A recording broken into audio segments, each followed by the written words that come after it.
नमस्कार। मैं अशोक जरोठी। जय श्री राम, जय भारत, जय हिंद।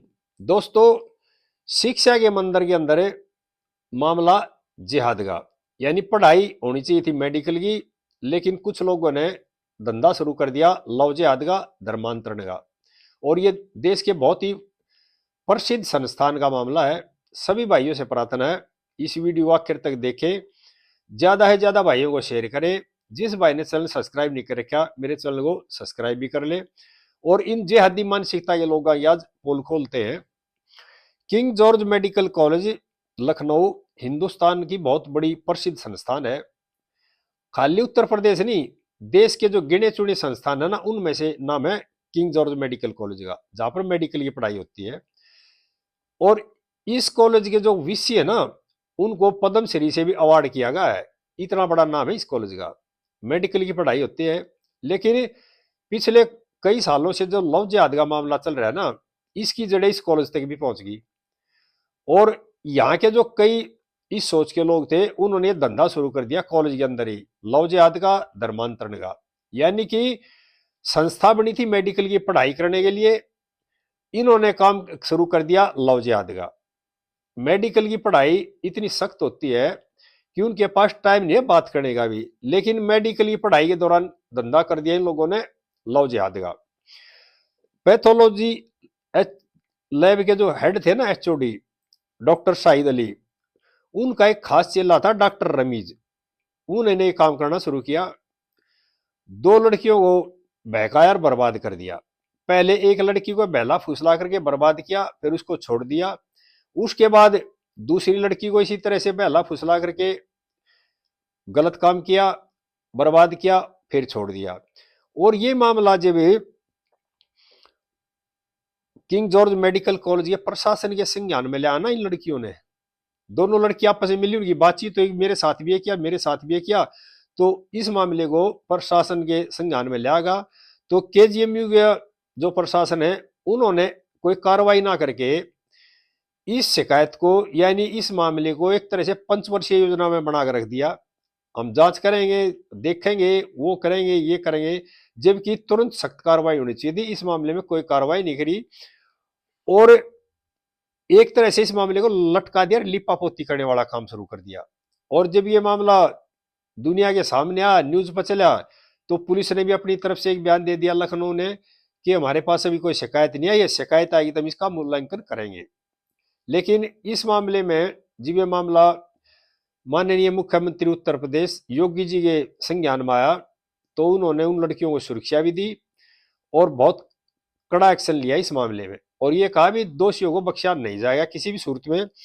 लेकिन मामला क्या है, आप ये देखो, जिस संस्थान के अंदर मेडिकल की पढ़ाई होती है और वहां पे इस तरह खेल खेला जा रहा है, और प्रशासन के नोटिस में जब ये बात आ जाती है, प्रशासन इस मामले को लिपापोती करने पर लग रहा है।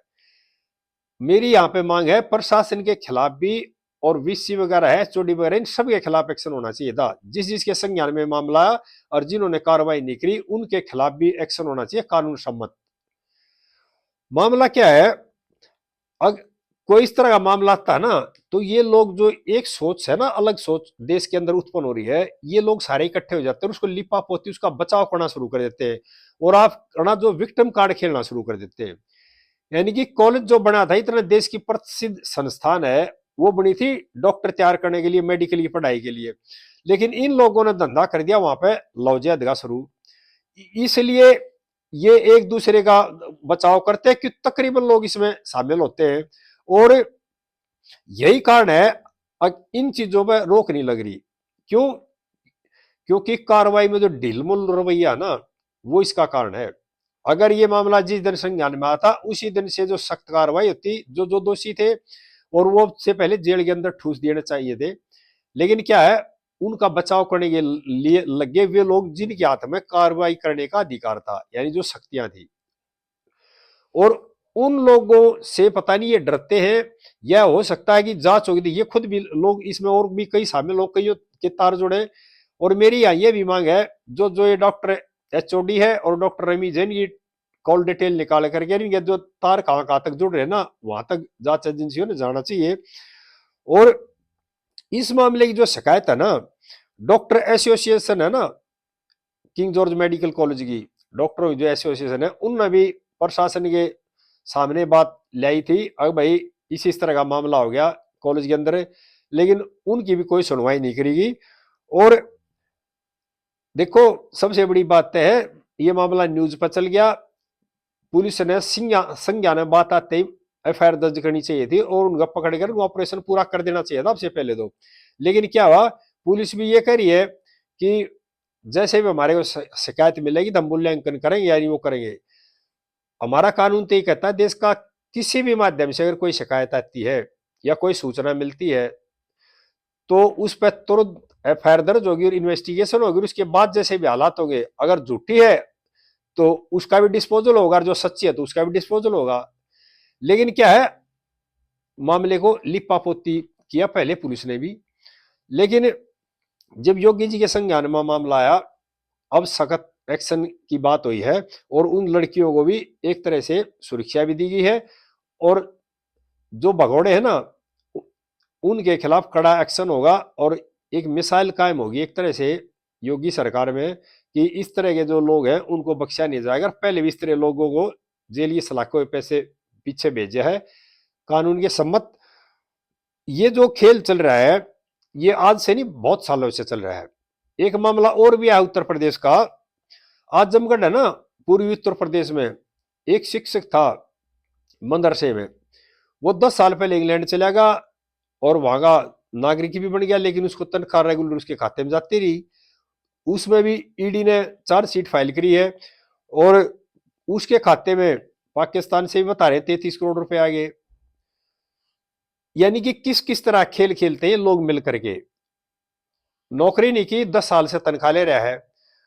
और ये जो मदरसे चल रहे हैं ना, इनका कोई न कोई सुपरवाइजर भी होगा, कोई न कोई देखने वाला भी होगा, सरकार से पैसे भी लेते हैं, सरकार के जो अधिकारी हैं वो चेक भी करते हुए समय समय पे ऑडिट भी होता होगा, लेकिन 10 साल में किसी की पकड़ में नहीं आया। 10 साल तक एक आदमी इंग्लैंड में बैठकर तनख्वाह लेता रहा। और अब जो ये जो योगी जी का हंटर चला है ना मदरसों के ऊपर, उसके बाद ये बात खुल के आई है सामने, क्योंकि उत्तर प्रदेश में हम सख्ताई कर दी, योगी जी ने जितने मदरसे हैं उन पर हंटर चलाना शुरू कर दिया और उन पर जो ऑडिट हुआ और देख रेख हुई तो ये पता लग गया जब भेदिया खुला 10 साल, नहीं तो 10 साल से तनख्वाह ले रहा था फ्री की।